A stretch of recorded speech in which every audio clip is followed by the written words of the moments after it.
Sige pa rin! Aputin! Uy nga! Pepe? Pepe? Pepe? Maayos ka ba ha? May bumabagabag ba sa iyong isipan, anak? Opo, inay. Napag-iisip-isip lang po. Ngunit sa kabila ng babala, ang munting gamo-gamo ay naakit sa liwanag hanggang sa siya ay matupok. Bakit po siya lumapit, inay? Dahil na rin siyang manawaan ng liwanag. At Pepe, sa buhay natin, maraming bagay ang puno ng panganib. Ngunit kung ang dahilan ng ating paghahanap ay para sa kaalaman at katotohanan, ito ay isang marangal na landas. Dahil ng pag-aaral, inay, kahit mahirap, kailangan nating pagpatuloy. Tama ka, anak. Ang kaalaman ay liwanag. Ngunit dapat natin itong gamitin ng may pag-iingat at layunin. Bagamat mahina ang aking katawan, tinuruan ako ng aking mga tibig upang mapalakas ang kayabong ng aking isipan. Si Tio Alberto ang nagturo sa akin ng sining at iba't ibang landhaing gawa. Si Tio Manuel ang nagturo sa akin ng paglalakad ng malayo, pagsakay sa kabayo at pagkikipagpuno. Samantala, si Tio Gregorio ang nagbigay sa akin ng interes sa pagbabasa ng mga aklat. Jose, ¿sabes hablar español? Un poco, maestro. ¿Sabes hablar latín? Un poco también, maestro.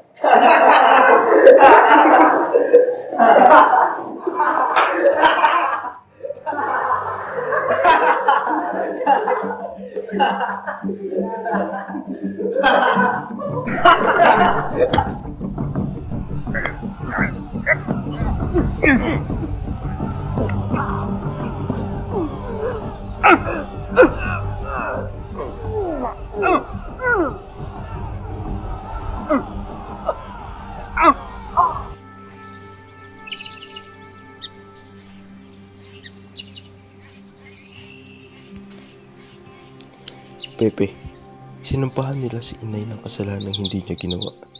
Pinagbintangan niya ang nilasan ng asawa ni Tio Alberto.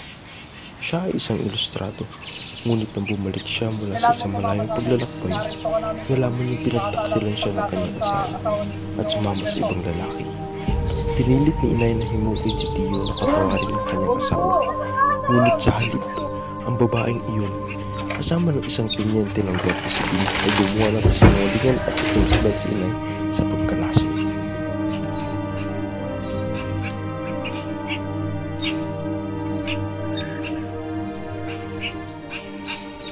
En luego del Tribunal Militar, estos tres sacerdotes fueron probados como el jefe de la revuelta en Caveta. Por lo tanto, serán juzgados por la muerte por garrote.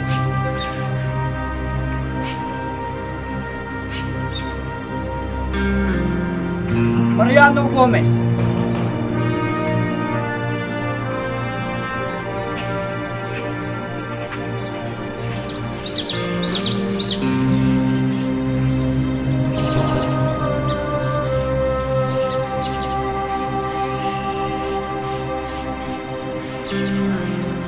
Jacinto Zamora.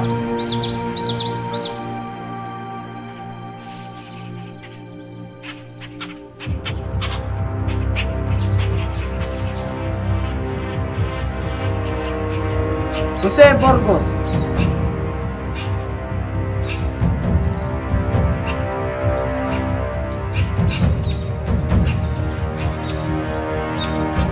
Tatlong paring Pilipino, pinatay sa kawalang katarungan. Isa itong hudyan, isang babala, ngunit higit sa lahat, isang panawagan. Jose, ikaw ay aking ipapadala sa Manila upang ipagpatuloy ang iyong pag-aaral sa Ateneo de Manila. Ngunit ang ating apelyido, Mercado, ay minamanmanan ng mga Espanyoles. Hindi na ito ligtas gamitin. Tama ang ating ama Pepe. Upang may pagpatuloy mo ang iyong edukasyon sa Ateneo, kailangan mong gumamit ng ibang pangalan. Ngunit ama, bakit Rizal? Ang Rizal ay mula sa Rizal. Ibig sabihin ay verde, sagana. Isang paalala na kahit anong hirap ng ating pueblo, may pag-asa pa rin umusbong at lumago. At higit sa lahat, ito ang magbibigay sa inyo ng seguridad, Pepe. Simula ngayon, ako na si Jose Rizal.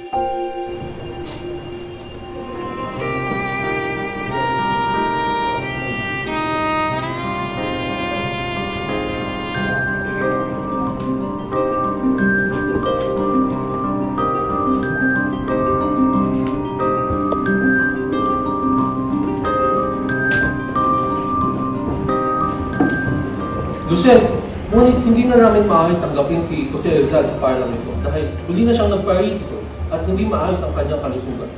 Por favor, huwag kunin niyo ipagkait sa kanya ang diretsyo niya makapag-aral. Ang batang ito ay may talento at intelligensya at nararapat bigyan ng una oportunidad. Muy bien. Dahil sa inyong suporta, Senyor Burgos, ay gagawa kami ng ekspeksyon para kay Jose Rizal.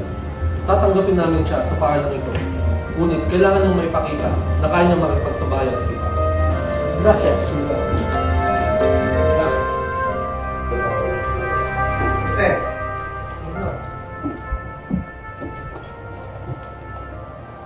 Jose, ¿cuál es la longitud de la hipotenusa de este triángulo rectángulo? Señor, la hipotenusa de ese triángulo rectángulo es igual a 5. Bravo, Jose! Mahal kong Jose, sa wakas, matapos ang mga taon ng pagdurusa, ang ating ina ay pinalaya na. Ang kanyang pananalig ay nananatiling matibay sa kabila ng kawalang katarungan. Ngayon, muli siyang makakapiling ng ating pamilya. Huwag nating kalimutan ang ating adhikain. Ang paghahanap ng katarungan ay hindi nagtatapos dito. Jose, iho May, hindi mo naintindihan ang peligro. Bakit mo pinipilit ang iyong edukasyon? Nay, esto es mi deber. Hindi ko kayang talikuran ang landas na aking tinatahak. Ang kalaman na isang sandata. Ngunit pwede itong maging tani ka lang. Ika'y manatili na lamang dito.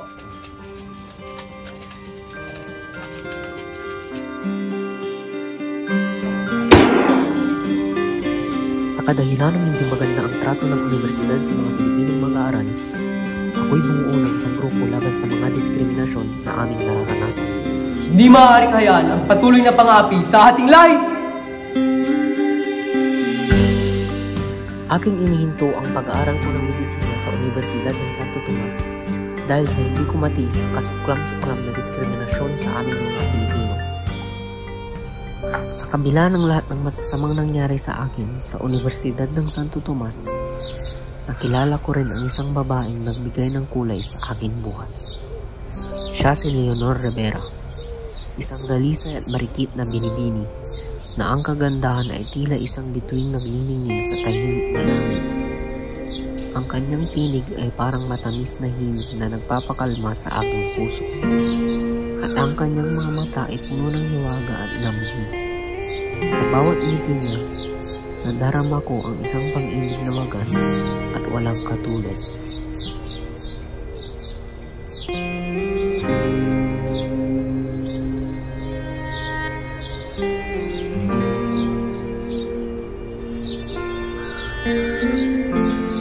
Mahal ko si Leonor kahit na maraming tumututol sa aming relasyon.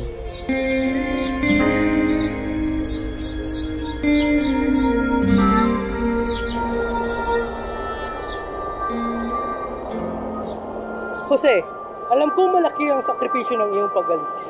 Ngunit, alam ko ang iyong layunin. Mag-iingat ka sa iyong paglalakbay. Iniwan ko na ang Pilipinas, ang aking bayan, ang aking pamilya. Nakatayo ako ngayon malayo sa lahat ng aking nakasanayan, sa harap ng hindi tiyak. Sa banyagang lupa, pinagkatiwala ko ang aking pag-asa upang mapagaling ang aking ina at gamutin ang sugat ng bayan mula sa pagkabihag.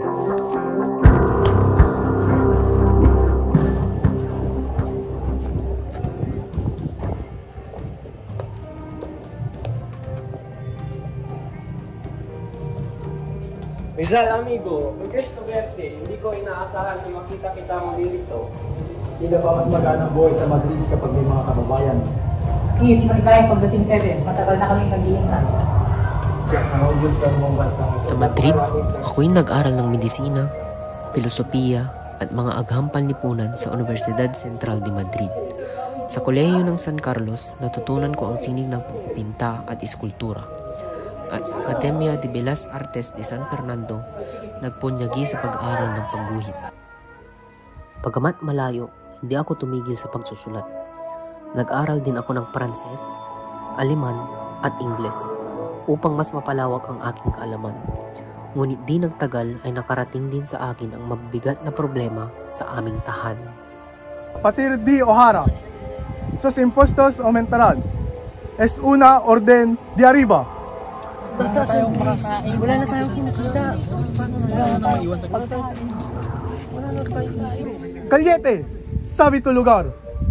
Los como ustedes deben estar, agradecidos por los beneficios del gobierno. Wala talagang katapusan ang mga pang-aabuso ng mga inkomendero. Mag-ingat ka riyan, Pepe, at ako nang bahala sa ating pamilya.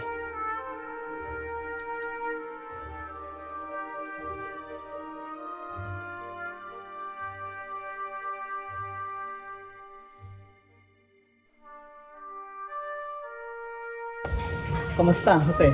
Mabuti naman, Viola. Ikaw, kamusta ka? Mabuti rin. Nakikita ko ang kahalagahan ng iyong mga akda, Jose. Ang iyong mga sulat ay hindi lamang tungkol sa pagpapakita ng mga kamalian, kundi pati na rin ng pag-asa na isang araw, magbabago rin ang lahat ng ito. Minsan, nawawalan na ako ng pag-asa habang nakikita ko ang progreso ng Europa. Iniisip ko kung makakamtan ba natin iyon sa Pilipinas. Huwag kalimutan, Jose, ang bawat pagbabago ay nagsisimula sa maliliit na hakbang. Ang iyong mga akda ang magsisilbing gabay para sa hinaharap. Kasi anak, maligayang pagbabalik. Sa wakas, isa ka ng makata at doktor. Lapis ka namin hinintay, Pepe. Lagi kang laman ng aming mga dasal. Maraming salamat sa inyo.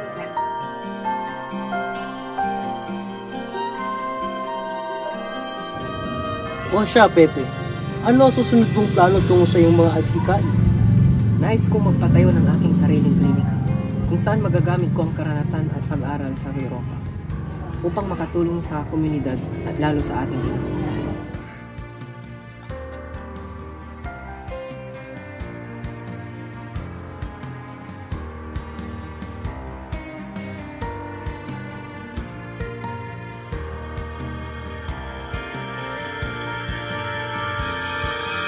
General Terrero, este libro de Rizal es una barbaridad. Ataca nuestra festa sembrando discordia entre el pueblo. Si libro no es más que una obra de literaria. No hay nada en el que amenace nuestra fe. La libertad de expresión debe ser respetada, incluso si no compartimos todas sus ideas. Si permitimos que su lectura se propague, corromperá la mente de nuestro pueblo y lo que es aún más peligroso, incitará a la rebelión. Es imperativo que se prohíba inmediatamente, no limitangre que se arresten a todos aquellos que posean ejemplares de dicha obra. Tao po, liham para kay Dr. Rizal.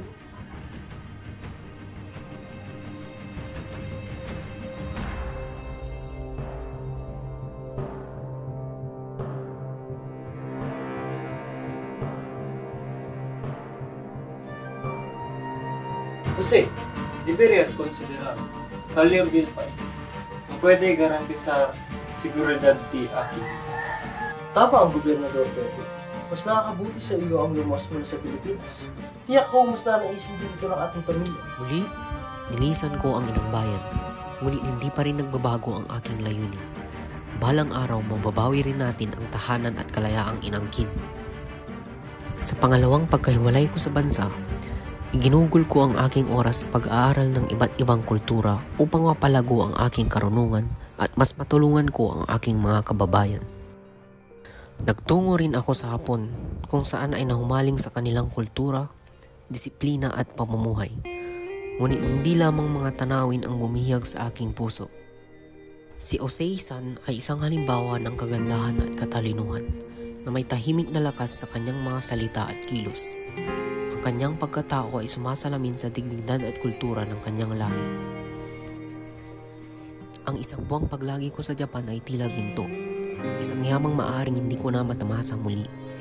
Ngunit hindi ako maaaring magtigil sapagkat ang aking bansa ay nananatiling alipin.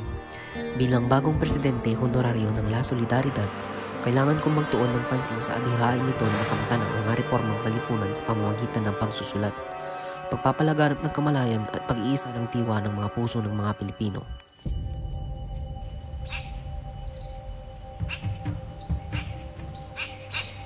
En luego del Tribunal Militar, estos tres sacerdotes fueron probados como el jefe de la revuelta en Caveta. Por lo tanto, serán juzgados por la muerte por garrote.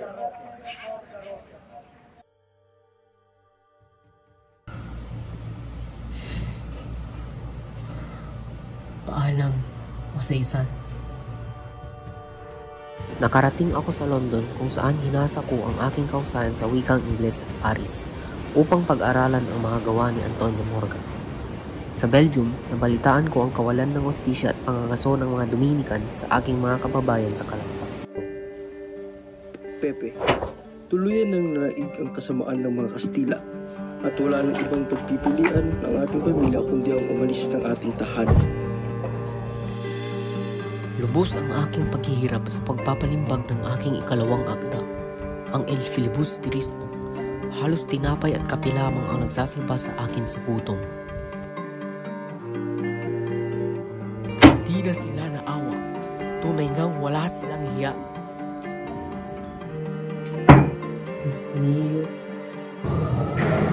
Kabigang Ventura, Jose. Taos puso akong nagpapasalamat sa iyong kabutihang loob sa pagtulong sa akin sa pagpapalimbag ng El Filibusterismo. Wala yun, Jose. Ang iyong akda ay mahalaga para sa ating bayan at karangalan kong makatulong para sa iyong layunin. Hindi ko malilimutan ang iyong sakripisyo at suporta sa kang tunay na kaibigan. Ang aking pagtulong ay maliit na bagay lamang kumpara sa iyong dakilang adhikain para sa kalayaan ng ating bayan. Walang kapantay na pasasalamat ang aking pinagkaloob sa aking tapat na kaibigan, si Valentin Ventura, sa kanyang tulong na ilathala ko ang aking obra. Sa pagluwas ng aking pamilya papuntang Hong Kong ngayong Pasko, hindi ko inakala na darating ang isang araw na ako'y makadarama ng gantong kaligayahan muli. Ngunit ito na nga, ang tanging hiling ko lamang ay maranasan din ang aking mga kababayan ang kasiyahan na dalisay at malaya. Walang hadlang mula sa mga panlabas na puwersa, hindi nakakadena at tunay na magtatagal magpakailanman.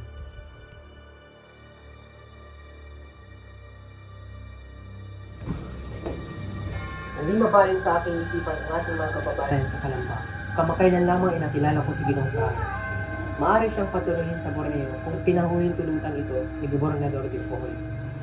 Kailangan kong bumalik sa Pilipinas upang maisakatuparan ito. Isa lamang iyong patibong anak. Ngayon na lamang ulit tayo makaranas ng kapayapaan. Aba, hindi ako papayag na muli itong mabuwag. Alam kong bukal ang iyong intensyon, ngunit sang-ayon ako sa iyong ina. Huwag mong isugal ang iyong buhay sa mga pangako na hindi tiyak.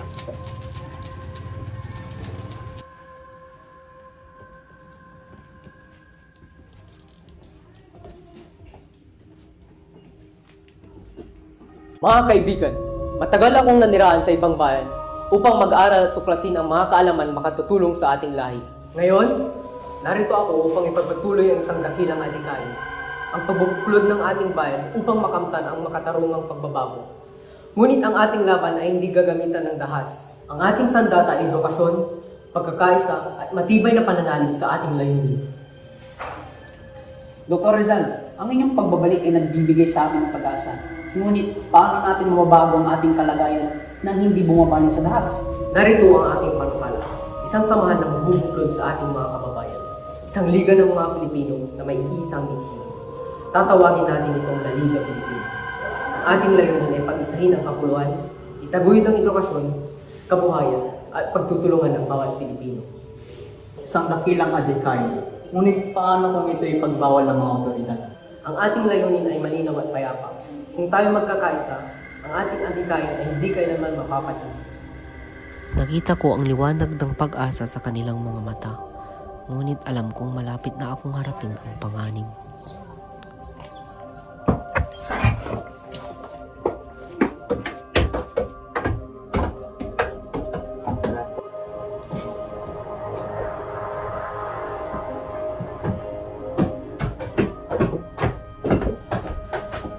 Si Rizal, por orden del Gobernador General, quedas arrestado por el delito de conspiración contra la corona de España. ¿Cuál es mi delito? Solo he pedido reforma y la unión de los Filipinos bajo la ley.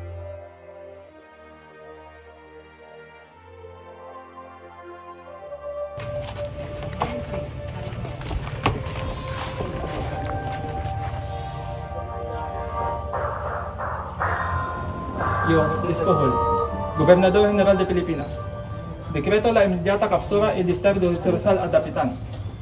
Se le acusa de escribir libros que desafian la autoridad de España, difundir ideas subversivas y fundar una organización que busca cambiar el orden establecido. Para mantener la paz en la colonia, debe ser apartado de la capital. Además, durante la expedición de su equipaje, en el puerto a su llegada al país, se encontró en la bolsa de su hermana, Lucía, un documento sedicioso, lo que refuerza aún más la necesidad de exilio inmediato.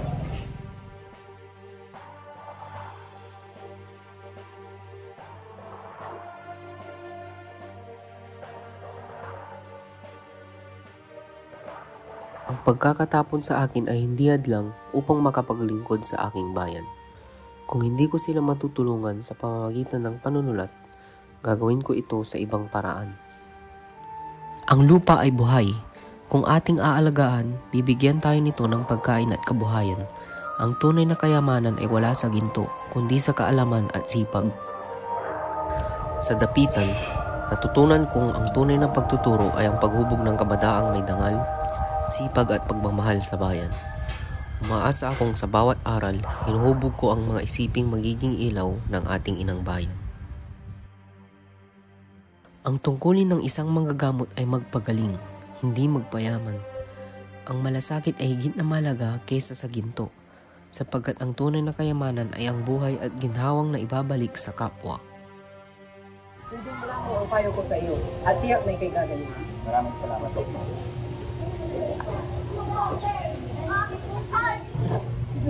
Excuse me, senor. Are you perhaps Dr. Jose Rizal?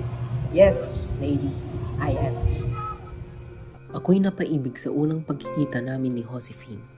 Ako'y nabighani sa kanyang mga asul na mata na tila isang diamanteng nagdiningning. Ang kanyang samyo ay mas mabango sa kahit anong bulaklak sa mundo. Labis ko siyang inibig at gayon din siya sa akin. Kahit natutol ang kanyang ama sa aming pag-iibigan, ay di niya kami napigilan. Nais ko lang ipalam sa Dr. Rizal. Ang Katipunan ay magsasagawa ng isang revolusyon. Ang plano na ikaw ay takas mula sa lugar nito ay magsisimula sa hudyat ng iyong pagsang-ayon. Kayo ba'y naibang na? Hindi pa handa ang ating bayan sa digmaan. Lalagot lamang ang dugo sa ating panig. Estado pa lamang ng ating sandata ay wala nang kalaban-laban sa mga Espanyol. Ikayatin niyo muna ang mga yamang Pilipino nang sa gayon ay magkaroon ng sapat na pondo para sa ating mga armas. Mangangailangan rin kayo ng mga taong may karanasan na sa digmaan, kagaya ni General Antonio Rivera. Ngunit Rizal, Valenzuela, hindi ako papayag sa hindi hanggang revolusyon. Bumalik ka ngayon sa Maynila at sabihin mo ang aking sinabi sa iba. hindi na tayo makaasa sa mga payapang reforma. Ang tanging paraan na lamang upang makalaya ang bayan ay ang madugong himagsikan. Hindi ba natin pipilitin sa mang-ayon si Rizal? Alam naman natin hindi siya sang-ayon sa madugong himagsikan. Ngunit ang kanyang mga isinulat ang nagbigay sa atin ng tapang upang ipaglaban natin ang ating karapatan. Sapat na ang kanyang nagawa. Sa gabi ng 29, sisimulan natin ang revolusyon. Mga kapatid, hindi ibibigay sa atin ng kusa ang ating kalayaan. Pinapakita ng sedulang ito at ay alipin pa rin ng Espanya. Itaas ninyo ang inyong mga sedula. Unitin ang sedula! Mabuhay ang Pilipinas! Mabuhay! Mabuhay ang kalayaan! Mabuhay!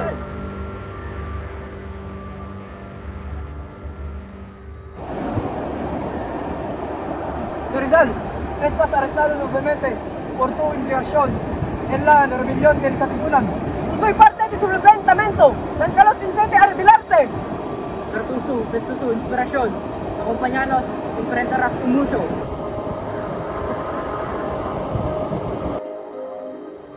Narito ang mga dokumentong nagpapatunay na ang kapatid mong si Jose ay bahagi ng Katipunan.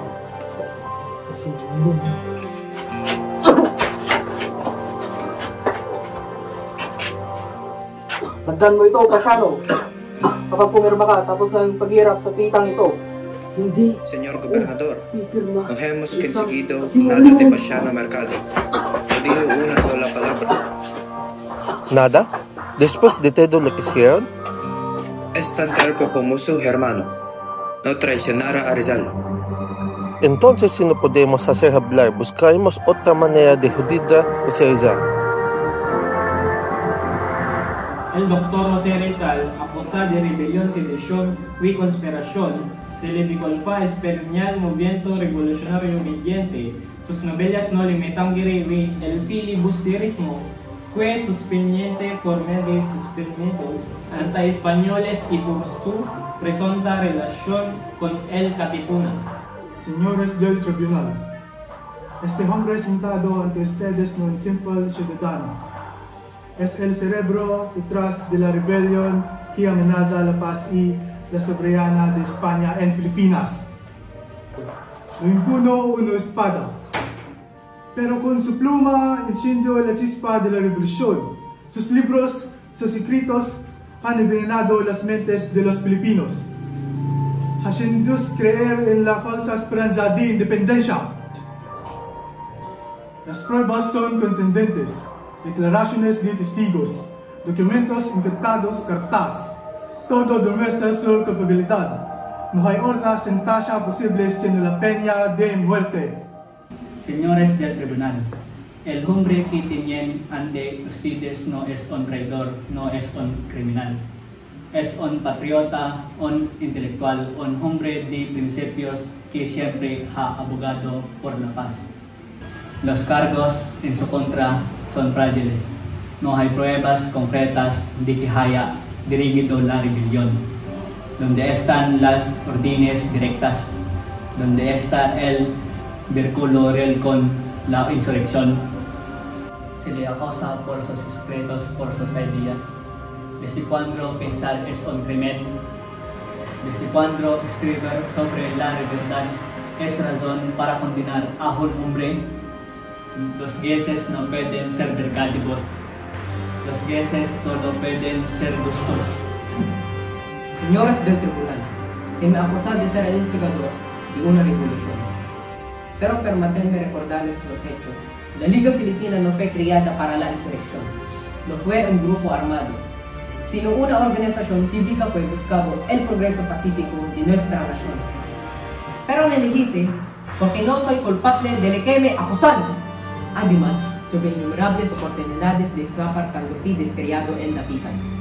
Si hubiera sido un conspirador, ¿no hubiera tomado parte en la rebelión? Por decisión unánime del Tribunal Militar, este tribunal declara Dr. José Rizal culpable de rebelión, sedición y conspiración contra la corona española. El acusado es condenado a muerte por convicción y si el vera acabó a las 7 de mañana del 30 de diciembre. Bagumbayan que busquina misericordia de su alma. Kasi anak ko, paano ka umabot sa ganitong kalalusunos na kapalaran? Ina, huwag kayong magdalawhati sa akin. Nabuhay ako ayon sa aking paninindigan at wala akong pinagsisisihan.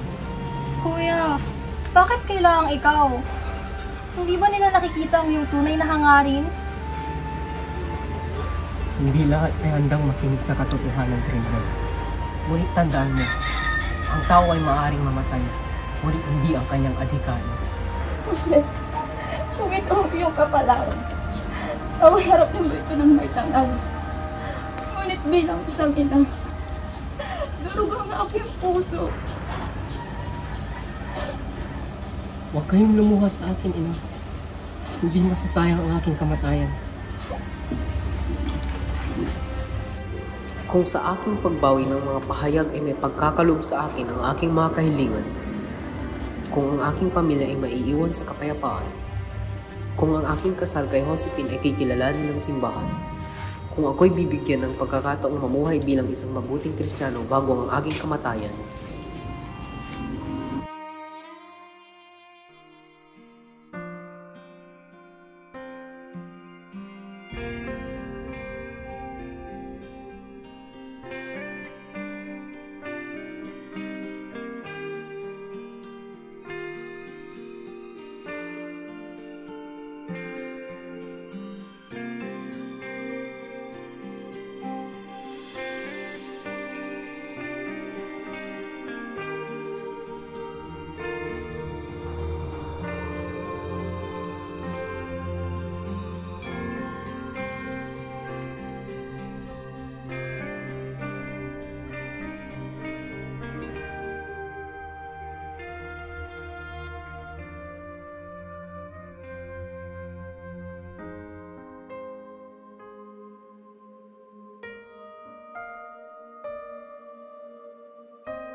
Prepared! Aputin!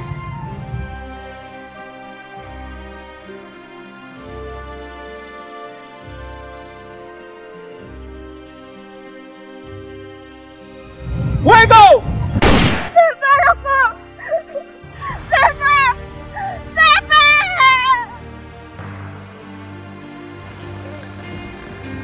Pinagsabihan ng inang gamo-gamo ang kanyang anak na huwag lumapit sa apoy ng lampara para hindi siya masunog. Ngunit hindi nakinig ang anak. Siya ay lumipad at naglawag malapit sa apoy ng lampara at walang ano-ano ay nahagip siya ng apoy at namatay. Nung nakinig sana ang anak sa kanyang ina,